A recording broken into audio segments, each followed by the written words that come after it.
शुरुआत करते reporters report के साथ। खबर मथुरा से है, जहां पर आए दिन गोवर्धन परिक्रमा मार्ग पर ई रिक्शा का कहर थमने का नाम नहीं ले रहा है। जहां पर आए दिन ई रिक्शा कोई ना कोई घटना को अंजाम देते हुए नजर आते हैं। आपको बता दें कि एनजीटी कोर्ट के द्वारा 400 ई रिक्शा को परिक्रमा मार्ग में चलने की परमिशन दी गई थी, मगर हाल की स्थिति में देखी जाए तो 1000 से ज्यादा ई रिक्शा बेलगाम दौड़ते नजर आते हैं। और ऐसा ही एक हादसा साखी के नगला में देखने को मिला है।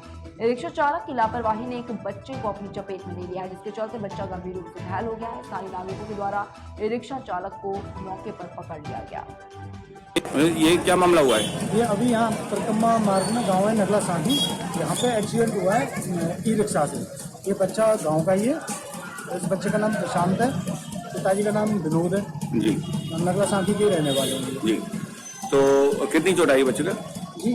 कितनी चोट आई है बच्चे की? कितनी चोट आई है बच्चे के? बहुत सारी चोटें हैं। चेहरे पे गड्ढा हो गया है यहाँ पर, और हाथ पैरों में मुझे लग रहा है फ्रैक्चर भी है। तो डॉक्टर साहब ने क्या?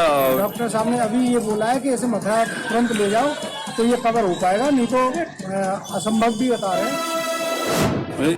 श्रावस्ती के नेशनल हाईवे 730 पर बड़ी सड़क दुर्घटना हो गई। यहाँ पर अज्ञात वाहन ने टेम्पो को जोरदार टक्कर मार दी है, जिसमें एक युवक की मौत हो गई। वही एक युवती गंभीर रूप से घायल हो गई है।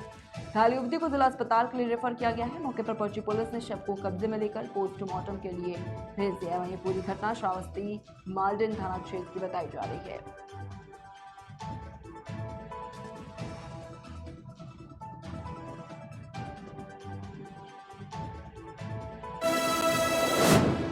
वही खबर बरेली से है, जहां पर बरेली में घटित हो रही घटनाओं और सावन के चलते सुरक्षा व्यवस्था कायम रखने के लिए पुलिस अधिकारियों ने शहर में रूट मार्च निकाला है। बरेली में एडीजी और आईजी ने एक साथ, वहीं फतेहगंज पूर्वी में एसएसपी ने पुलिसकर्मियों ने लोगों को इलाके में शांति बनाए रखने का संदेश दिया है। वहीं इस रूट मार्च को देखने के बाद से ही खुराफातियों में खलबली मच गई है।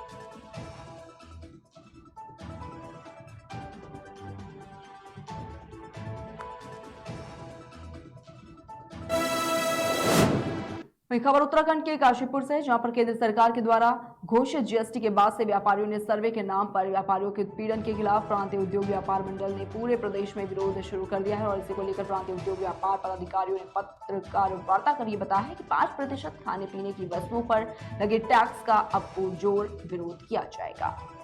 अभी ये जुलाई में जो 5% खाद्य पदार्थों पर टैक्स लगाया गया, उसके विरोध में व्यापार मंडल पूरी तरह पुरजोर विरोध कर रहा है। वह इसके लिए पूरी ताकत से लगा हुआ है। वह जो जीएसटी द्वारा सर्वे करे जा रहे हैं दुकान दुकान जाके, व्यापार मंडल किसी भी कीमत पे किसी भी दुकान पे जाके सर्वे नहीं करने देगा, क्योंकि जब भारत सरकार द्वारा लगाया गया था उस टाइम ये बिल्कुल साफ शब्दों में व्यापारी संगठनों को ये भारत सरकार द्वारा आश्वासन लिखित में वैसे दिया गया था कि किसी भी दुकान का जीएसटी लगने के बाद में कोई भी सर्वे बस कुछ नहीं होगा। और अब वही जीएसटी का द्वारा जगह जगह जाके दुकानों पर सर्वे किया जा रहा है। जो व्यापारियों को उत्पीड़न है, जो कभी पहले किसी जमाने में सेल टैक्स में हुआ करता था, जब आते थे सेल टैक्स वाले तो बाजार में ये चर्चा होती थी कि मामू आ गया, मामू आ गया, एक तरफ से आता था और बाजार बंद होने लगता था। वही स्थिति पुरानी, आज से 30 साल पुरानी। मतलब कह सकते हैं कि जीएसटी के माध्यम से व्यापारी वर्ग का उत्पीड़न किया जा रहा है। व्यापारी वर्ग का पूरी तरह उत्पीड़न किया जा रहा है। व्यापारी वर्ग जितना टैक्स भारत सरकार को कमा के दे रही है, उसके बावजूद भी भारत सरकार को उससे पता नहीं, मुझे नहीं, हमें नहीं समझ में आता। और अभी वही खबर पीलीभीत से है, जहां पर बीते दिन सोमवार को पीलीभीत पुलिस प्रशासन ने कांवड़ियों का स्वागत पुष्प वर्षा से किया है।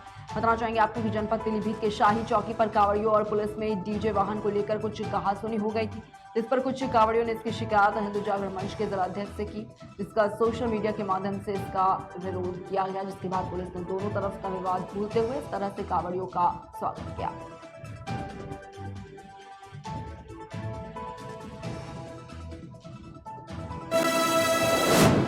वही खबर मध्य प्रदेश के रीवा से है, जहां पर चुनावी रंजिश के चलते सरपंच पर ग्रामीण से मारपीट का मामला सामने आया है। आपको बता दें कि वर्तमान सरपंच चुनाव जीतने के बाद विरोधी प्रत्याशी पर लाठी डंडे समेत धारदार हथियार से हमला कर दिया। और इसके बाद पीड़ित ने रीवा एसपी से न्याय की गुहार लगाई है। पीड़ित का आरोप है कि उसे और उसके परिवार को अब जान से मारने की धमकी दी जा रही है, जिसके बाद पीड़ित ने प्रशासन से परिवारजनों की सुरक्षा के लिए मांग की है। अरे अनूप पांडे जो है वर्तमान सरपंच, 8 तारीख को चुनाव जीते और वो चुनाव के विपरीत हमारी भयाहू सुनीता मिश्रा थी। तो चुनाव जीतने के बाद वो जीत हजम न कर पाए। 22 तारीख को हमारे लोगों के ऊपर लाठी डंडा कुल्हाड़ी से हमला कर दिया 7:30 बजे सुबह। उनको लेकर के हम थाने गए। थाने में जब फरियाद करवाने ले गए तो वहीं फिर अनूप पांडे पहुँचे। अब बोले कि ऐसा है कि तुम ज़्यादा नक्शा हारने के बाद भी दिखा रहे हो तो तुम संभल के रहना, नहीं तुम्हारे हम खानदान को तुमको सहित उड़ा देंगे। मारने की वजह क्या है? मारने की वजह चुनावी वही कि मतलब चुनाव तुम लड़ रहे हो, चुनाव बंद कर दो, सरपंची वाला जीत चुनाव। गए थे तो फिर क्या मैटर? हाँ, जीतने के बाद वही जीत नहीं हजम कर पाए। आप लोग